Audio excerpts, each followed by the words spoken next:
Hello guys, welcome back to my YouTube channel. So आज हम बात करेंगे हमारे 8th चैप्टर की एक्सरसाइज 8.1 के बारे में, जिसमें कि मैं आपको बताऊंगी कि हमने कैसे ट्रिग्नोमेट्रिक रेशियोज का यूज़ करना है।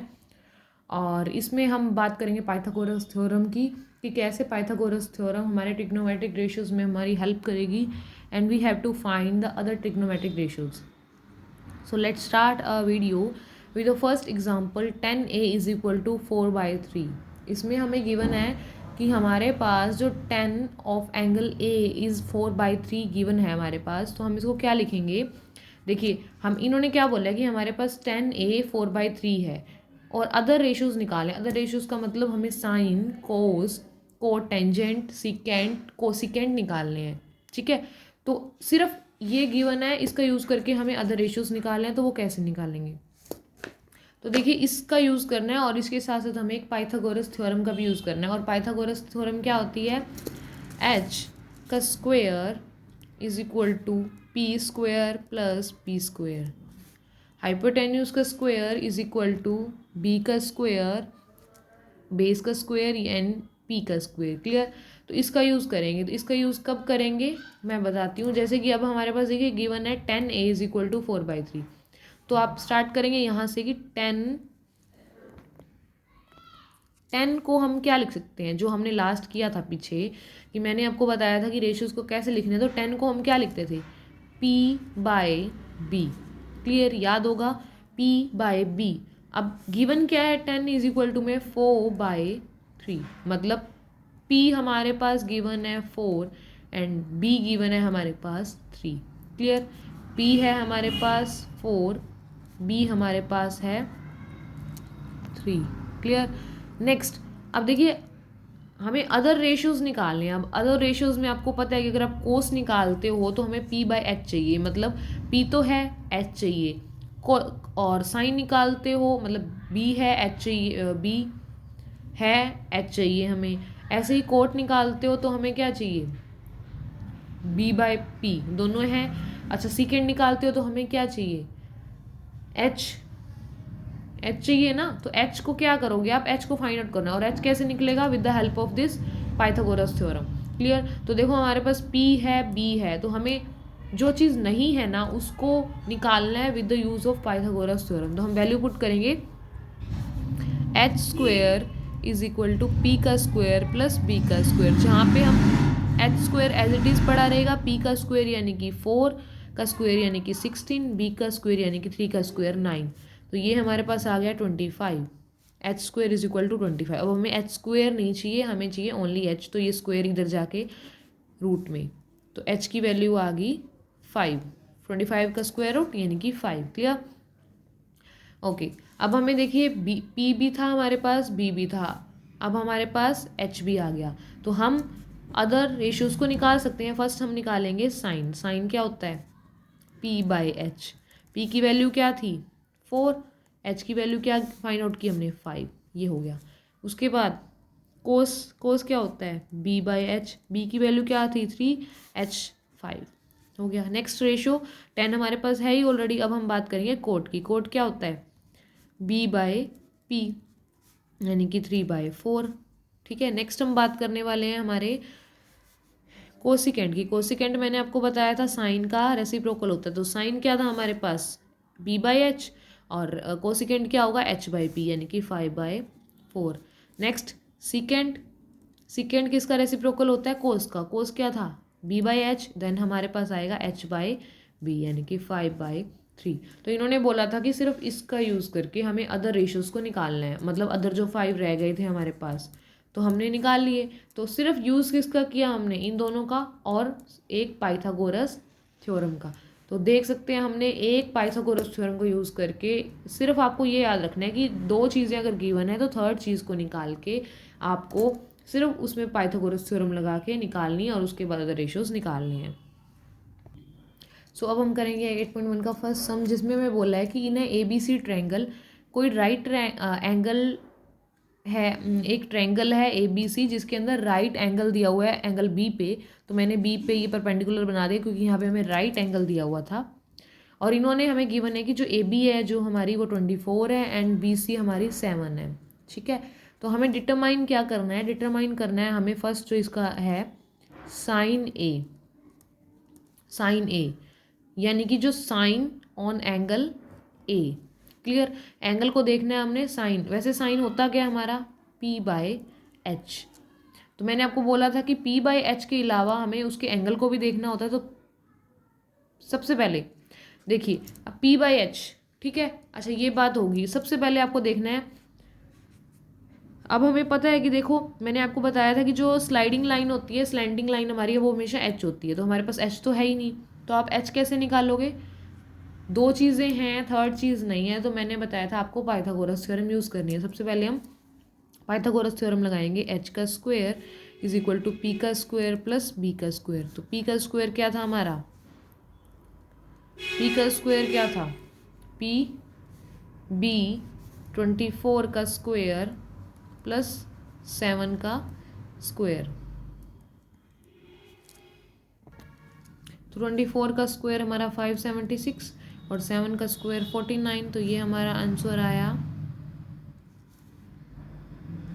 625 is equal to h square. अब एच स्क्वायर हमने उधर हटा दिया है अंडर रूट, तो ये हमारा आ गया 25 का स्क्वायर रूट, आई मीन 625 का स्क्वायर रूट 25। तो एच की वैल्यू आ गई हमारी 25। तो हमें एच भी मिल गया। अब हम बात करेंगे साइन ऑफ एंगल ए, जिसमें हमें चाहिए पी एंड एच। एच हमारे पास है 25। हमें दिक्कत कहाँ आती है, पी या बी में, मतलब पी या बी जब हम लिखते हैं, जब वैल्यू पी या बी की, तो हमें एंगल को देखना पड़ता है। तो हमें इसमें एंगल दिया हुआ है एंगल ए। तो मैंने आपको बताया था कि जो भी एंगल दिया हो उसके सामने वाला हमारा परपेंडिकुलर एंड उसके साथ वाला बेस।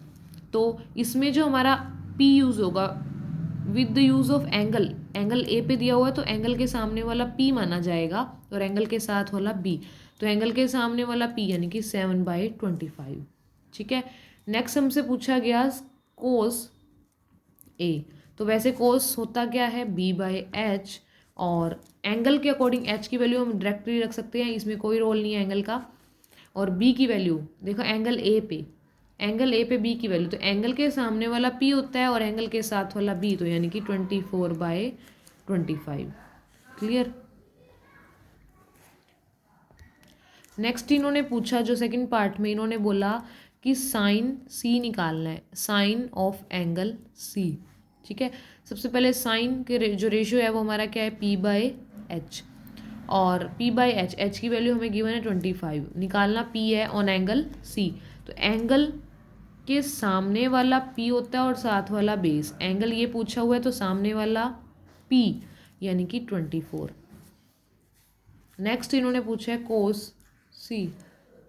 नेक्स्ट इन्होंने बोला कोस ऑफ एंगल सी। तो कोस की जो हमारी रेशियो है वो b/h है और h हमारे पास गिवन है 25, एंड हम बात कर रहे हैं कोस ऑन एंगल सी। तो एंगल सी के ऊपर अगर हम देखें कोस, तो एंगल के सामने वाला हमें बी चाहिए ना, तो एंगल के सामने वाला पी एंड साथ वाला बी, तो साथ वाला बी यानी कि 7/25। एंगल के बारे में जो नॉलेज है, मतलब मैं जो बोल रही हूँ भी, एंगल के सामने वाला, आपको ये सबसे पहले ये देखना है कि एंगल कौन सा दिया हुआ है और एंगल के सामने वाला पी एंड साथ वाला बी। जैसे कि अगला जो सम है वो हमें बोला हुआ है कि sine a is equal to 3/4 हमारे पास गिवन है, एंड हमने कैलकुलेट करना है कोस ए को और टेन ए को। क्लियर। तो आप क्या करोगे, साइन ए दिया हुआ है 3/4, साइन ए होता क्या है, मैंने आपको जैसे एग्जाम पहले 10 का करवाया था एज इट इज़। साइन होता क्या है p/h, मतलब हमारे पास p भी है h भी है, हमारे पास क्या नहीं है, क्या हमें फाइंड आउट करना है b। तो b फाइंड आउट करने के लिए हम कौन सा फॉर्मूला लगाएंगे, पाइथागोरस थ्योरम, p का स्क्वायर प्लस b का स्क्वायर। h स्क्वायर क्या है 16, p का square 9, b square as it is पड़ा रहेगा। अच्छा, उधर जाके ये माइनस में इज इक्वल टू, तो ये हमारे पास आ गया हमारा b का स्क्वायर इज इक्वल टू आ गया 7। अब b की वैल्यू आएगी अंडर रूट 7। क्लियर। अब हमने b की वैल्यू निकाल ली, उसके बाद हम cos से और tan ने भी बड़ी इजीली निकाल सकते हैं, ठीक है। इसके बाद एक और सम है, जैसे कि हमें गिवन है, इन्होंने बोला कि 15 cot a is equal to 8 और हमें फाइंड करना है sin a and secant a. अब ऐसा सम पीछे करके तो आए हैं कि एक का यूज़ करके हमने बाकी 2 या 3 जितने भी सारे रेशियोज निकाल दिए, बट इसमें तो अलग ही स्टेप दिया हुआ है कि 15 into cot a is equal to 8। तो हम सबसे पहले क्या करेंगे, ये दोनों जो हैं मल्टीप्लाई में आपस में 15 इंटू कोट, तो क्या करेंगे, जो 15 है उसको 8 के बाय में, तो ये हमारा बन गया cot is equal to 8/15। Clear. उसके बाद आपको पता है क्या करना है, कोट को हम क्या लिख सकते हैं, 8/15। कोट होता क्या है, b/p, ठीक है। तो हमारे पास b की वैल्यू 8 एंड तो हमारे पास b की वैल्यू 8 और p की वैल्यू 15। अब हमें फाइंड आउट क्या करना है, h, जो कि हमारे पास नहीं है, तो हम लगाएंगे पाइथागोरस। तो इसमें हम h² is equal to p² plus b²। h² as it is, p की वैल्यू 15 यानी कि 15 का स्क्वायर एंड b की वैल्यू 8 यानी कि 8 का स्क्वायर। तो 15 का स्क्वायर हमारा 225 एंड 8 का स्क्वायर 64। तो h² की जो वैल्यू आ गई वो हमारे पास आ गई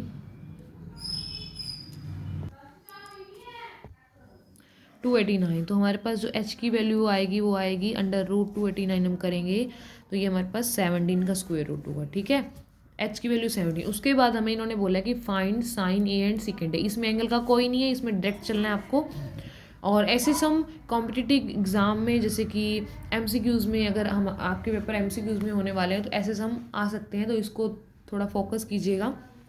साइन ए निकालना है। साइन ए को सबसे पहले हम क्या लिखेंगे, p/h। आपको तीनों वैल्यूज़ आपके पास हैं, आपको सिर्फ उसमें वैल्यू पुट करनी है। p/h, p क्या था हमारे पास 15 और h की वैल्यू हमने निकाली 17, ठीक है। नेक्स्ट सेकेंड को हम क्या लिखते हैं, कोस का रेसिप्रोकल होता है सेकेंड, साइन का होता है कोसेकेंड और कोस का सेकेंड, ठीक है। तो कोस क्या होता है b/h, तो सेकेंड क्या होगा h/b। क्लियर। तो h की वैल्यू क्या निकाली हमने 17 एंड b क्या था हमारे पास 8, तो ये आ गया 17/8। तो हमने ये दोनों निकाल दिया। और इसके अलावा अगर आपको अदर ट्रिग्नोमेट्रिक रेशियोज निकालने हैं तो वो भी आप बड़ी आसानी से निकाल सकते हो, tan और कोसिकेंड, क्योंकि हमारे पास तीनों चीज़ें अवेलेबल हैं, p, b and h, base, perpendicular and hypotenuse, ठीक है। सो ये हमारे थे कुछ 8.1 के कुछ सम, और जो बाकी सम्स हैं वो आपको मेरी नेक्स्ट वीडियो में आपको मिलेंगे, जिसमें कि मैं आपको और भी डिटेल्स बताऊंगी इस चैप्टर के बारे में। तो इतने सम एक बार आप ट्राई कीजिए, उसके बाद जो बाकी सम आपको करने हैं वो मेरी नेक्स्ट वीडियो में आएंगे। Thank you so much for watching my video and please like, share and subscribe my channel. Thank you so much.